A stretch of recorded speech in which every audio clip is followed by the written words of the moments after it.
Nii, tere hommikut, on uus ja ilus päev. Päike paistab, linnud laulavad, autod mürisevad.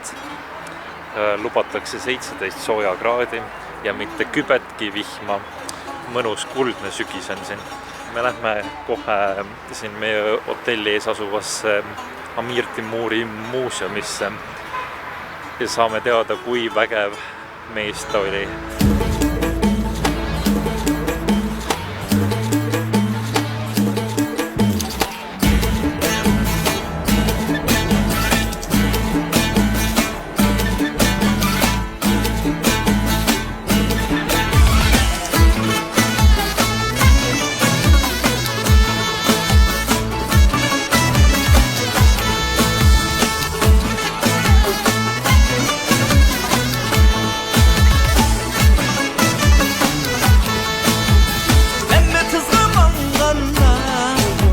Seletada teile, kes on Amir Timur.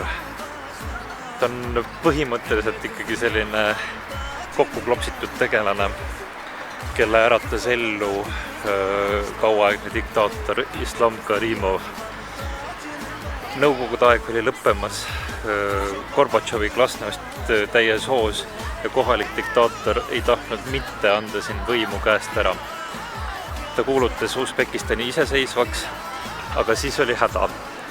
Mitte midagi sellist ühendavat siin sellel rahval ei olnud, et midagi tuli välja mõelda. Kaevati ajaloos ja leiti üks verine väepealik Timur.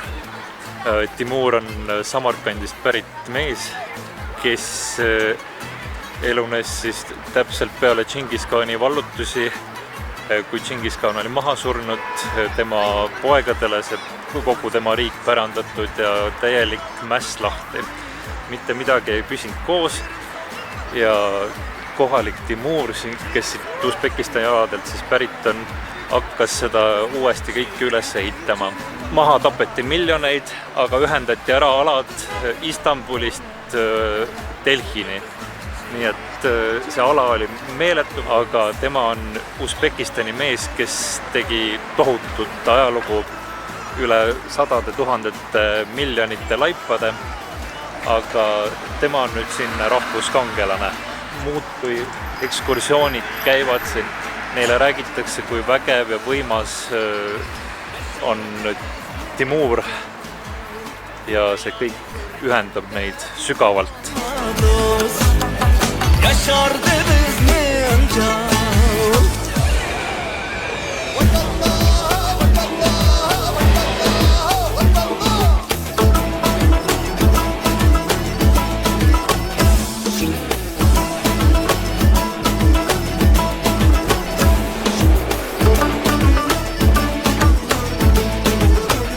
Läbi ilusate metroojaamade jõudsime Džorsu turule.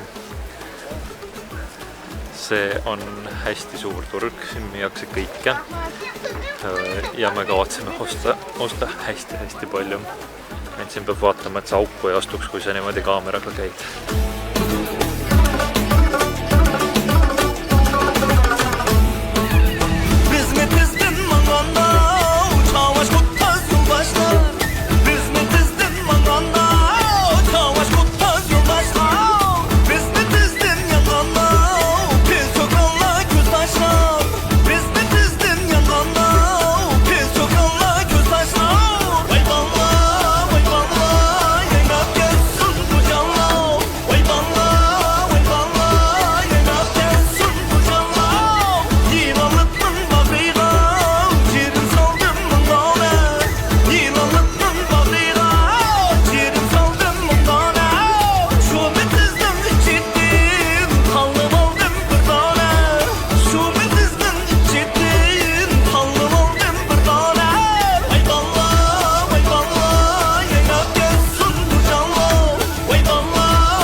kuigi need hinnad on siin võrdlemisi soodsad kindlasti, jäi mulje, et meile tehakse ikka seda turisti hinda. paari tükki halva eest maksime üle 2 euri. See vist ei ole päris kohalik summa, mida maksta.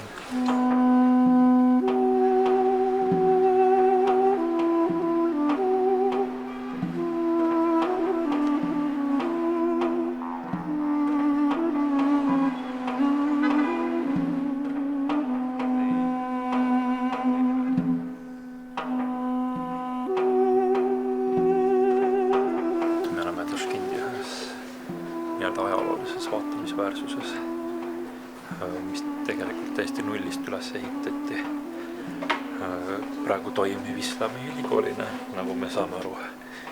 Igale poole ei lubata, kuna tunnid käivad.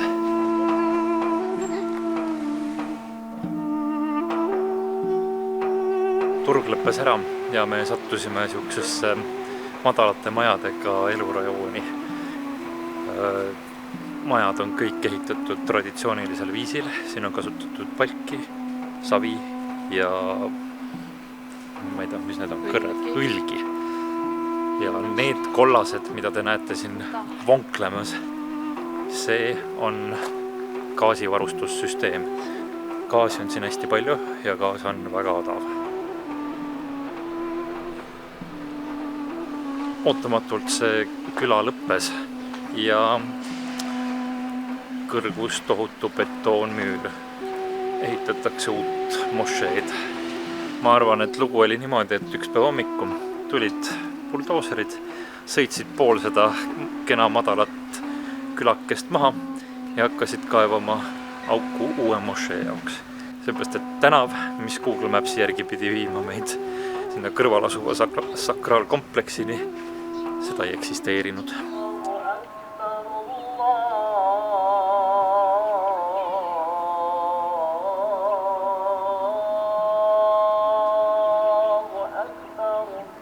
Jõudsime siis lõpuks objektile, teise ainsa säilinud ajaloolise medrese juurde Taškendis. Siin on nagu ehitisi rohkem, aga nad kõik on ka kaasajal ehitatud uuesti üles, et nad aja jooksul hävinesid ja lõpuks siis 1960 maavärin hävitas nad täielikult.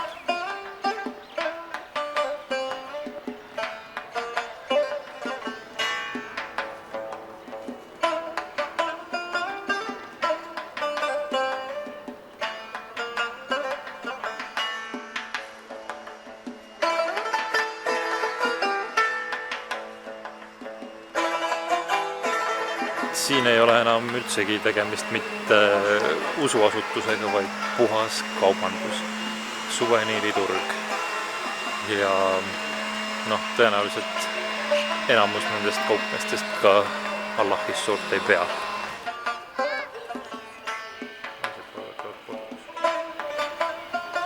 Ma pean ennast täpsustama, et see sinine tohutu suur uus hoone, mida siia ehitatakse, ja see on islami tsivilisatsiooni keskus. See on esimene maailmas islami tsivilisatsiooni keskus.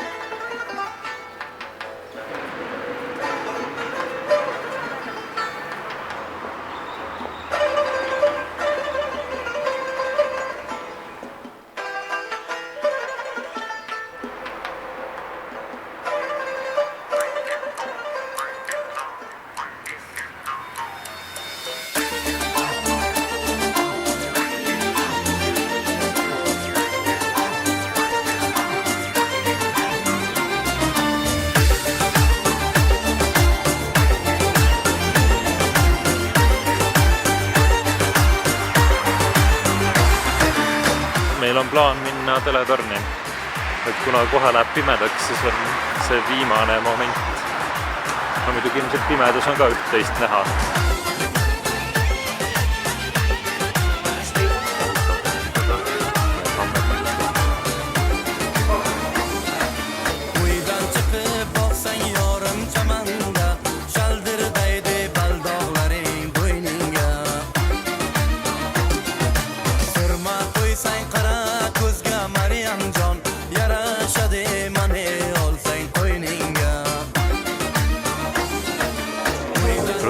tehti lahti ja ainult volitatud personal võib sealt pilte teha.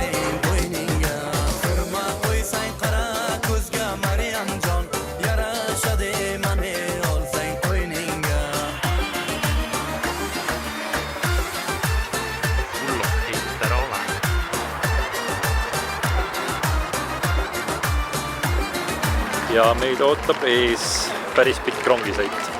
Me lähme Hiiva linna, mis asub siit peaaegu 1500 kilomeetrit lõunas. Kell saab 9 ja me jõuame kohale kell 11 päeval.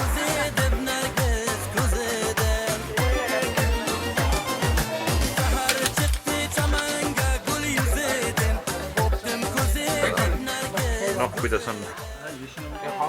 Tee on juba laua peal, nii et on suur šanss, et keegi tuleb sama variga pakkuma.